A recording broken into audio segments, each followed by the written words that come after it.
तो देख रहे हैं आप, पहले हमने आपको दिखाया तुर्की किस तरह से हमले कर रहा है सीरिया के अंदर। अब इजराइल की धुआंधार बमबारी, सीरिया का इजराइल सीरिया पर लगातार हमले कर रहा है। 48 घंटे में 450 से ज्यादा हमले हुए हैं। सीरिया के विद्रोही गुटों पर एयर स्ट्राइक की जा रही है। दमिश्क समेत कई इलाकों में एयर स्ट्राइक हुई है। सीरिया के मिलिट्री बेस, आर्म्स डिपो पर अटैक हुए हैं। सीरिया के कई बड़े पोर्ट्स भी बने हैं निशाना। इजरायली हमले में सीरिया में बड़ी तबाही मची है। सीरिया इजराइल के बफर जोन पर कब्जा किया गया है। तो ये सब कुछ इस वक्त सीरिया की धरती पर हो रहा है। हमारे साथ निनाद सेठ साहब भी मौजूद हैं।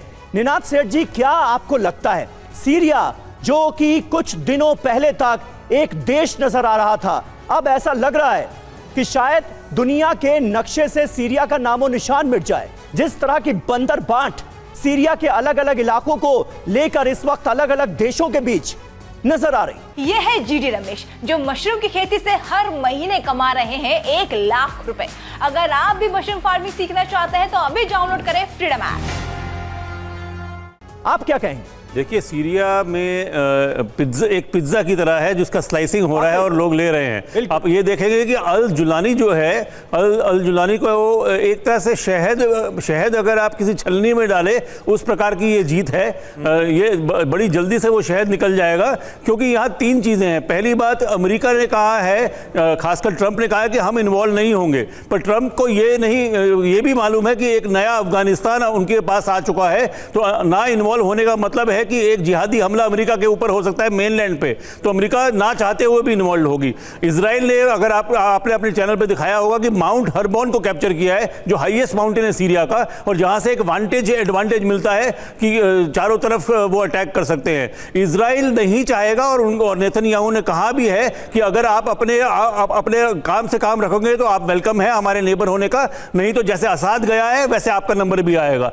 टर्की में एक बहुत जरूरी, ये मैं बताना चाहूंगा, कल्चरल चीज है। आज से 1000 साल पहले टर्की में जो खिलाफत थी, कैलिफ, इस्लाम के लीडरशिप की, उसकी मेमोरी एक कल्चरल मेमोरी है, और उसमें सीरिया एक हिस्सा था। तो टर्की के लिए एक पॉलिटिकल कंपल्जन नहीं है, इस्लामिक कंपल्जन भी है और कल्चरल कंपल्जन भी है। टर्की अपनी पूरी जो जान लगा देगा कि वो अपने गुटों को आगे बढ़ाए। और एक बहुत दिलचस्प बात है कि गुट के अंदर भी गुट है जो बिकाऊ हैं। तो इस वक्त आप ये समझ लीजिए कि जैसे मैंने कहा कि शहद जैसे छलनी से गिरता है, उस तरह से सीरिया में पावर सरक रही है। जी बिल्कुल, और देखिए कुछ वैसा ही होता हुआ सीरिया में नजर आ रहा है जैसा आपने एक्सप्लेन किया। और एक और बड़ी खबर, असद के तख्ता पलट के बाद सीरिया में जश्न का माहौल है। सीरिया के शहरों में लोग जश्न मना रहे हैं। तस्वीरें हम आपको दिखाते हैं। टैंक पर सवार होकर फायरिंग करते हुए नजर आ रहे लोग, जरा आप देखिए।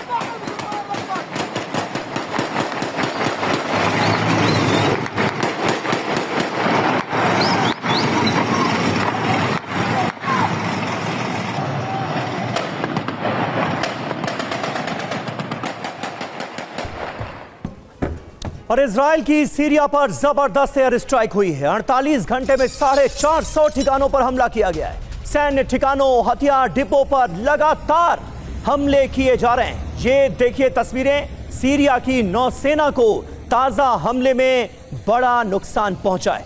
इजराइल का सीरिया के 2 पोर्ट्स पर हमला हुआ है।